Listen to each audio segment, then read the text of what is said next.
G.I. Joe issue number 14. That's right, folks. This is also the second part in the Dreadnok War, which is a 5-issue event, which is kind of cool. I think that's enough. You can introduce us to some new Dreadnoks, get the old ones back in there. We're really setting it up like they're not going to be connected to Cobra after this, or maybe they're just going to fall into line after Destro does whatever he's going to do. But that's not really what we're doing here. They're their own entity within the Energon universe at this point. And they're pretty crazy. And that's pretty cool to see. I dig it a lot. This is probably... I say this with some hesitance. I'm not sure. But I think the Dreadnok War stuff has been my favorite of the G.I. Joe books so far.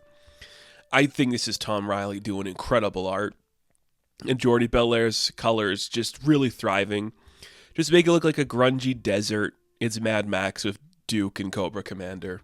What more do you want? So this issue opens up, and Destro has usurped Cobra Commander, sent him to die in the desert, and he's going to take the throne and be like, all right, now that Cobra Commander's gone, I'm going to go do some business meeting. So he holds a big, screen with all the power heads of the world saying, all right, Cobra's open for business. We can start the bidding at $1 billion.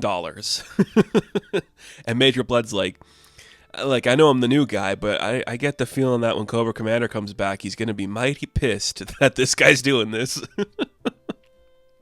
Meanwhile, what are Cobra and Duke up to? Well, they're still handcuffed together in the back of a vehicle trying to escape the Dreadnoks, who are just Mad Maxing their way through them. I'm sorry I keep saying that, but that's clearly what we're homaging here. It's incredible. Cobra Commander makes the case to Duke that if he could be more helpful, he should take off the handcuffs because he knows this is the best chance he has to survive, and it's better to have him as an ally than as somebody who is just going to turn him in. So Duke's like, oh, I guess. So he unhandcuffs Commander, gives him the gun, and he starts blasting at the Dreadnoks. And it's just sick. It looks sick. It's awesome. The lettering's so much fun. And then Buzzer is actually one who manages to jump from his vehicle onto the Jeep that they're driving, almost cuts Duke's face, and Cobra Commander's like, can you just drive straight, please, Duke? They destroy the Jeep with a chainsaw, so they have to evade onto another vehicle, and you get a really cool page where it's just Duke and Cobra jumping into other vehicles and taking stuff as best they can, beating people up.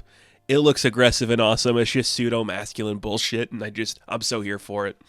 Just go all out, Let's watch Cobra Commander and Duke just take out all these insane people. That's what you want to see.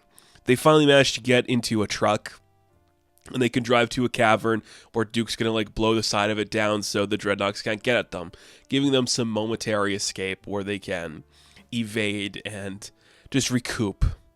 Pretty sick. So we get one page where Colonel Hawk's asking Clutch and CoverGirl where Stalker is and where Duke is, and Clutch explains, well, they're on these missions, We see that Colonel Hawk has information on the Destro Cobra Commander situation, and he's going to be reporting with General Flag. And General Flag is a character we've introduced in the Transformers books recently, and if you're unfamiliar, General Flag also plays a part in Mask, which is the other Hasbro universe we're playing with here now. So that's kind of fun. Cutting back to Duke and Cobra Commander, we see that they make it to a desert town somewhere just on the outskirts of whatever, a closed gas station. They're just trying to find somewhere they can evade and hide for a minute. And Cobra Commander's just like, no, we're finding a place to make our last stand because we're going to kill all the Dreadnoks. I would never cower away from the incoming damage. I find it very interesting, and I don't know if this is something maybe Joshua Williamson hasn't considered. I think the way that Cobra Commander says we instead of saying I need to keep moving, it's we need to keep moving. I don't know, maybe I'm just thinking too much about the arrogance of Cobra Commander. But it just seems like he would say I need to keep moving, Duke's just there, but I guess he's just along for the ride as part of this team now, I suppose. They find an old abandoned house that they think is abandoned. Cobra Commander walks inside and he sees a bunch of pigs laying on the ground sleeping. He's like, what? And then suddenly a big hammer hits him in the head. And if you are a fan of G.I. Joe, you might know what that hammer means, which we'll cut to in a minute here, because it's a great reveal.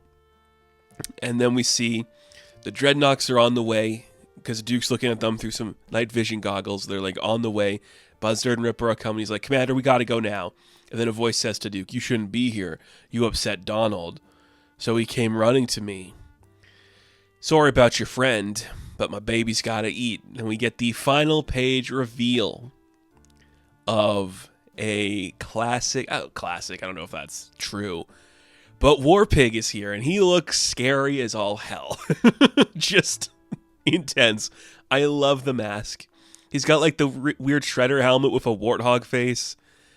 Insane. And it looks like his pigs are eating Cobra Commander. Of course they're not going to actually eat Cobra Commander. That would be crazy.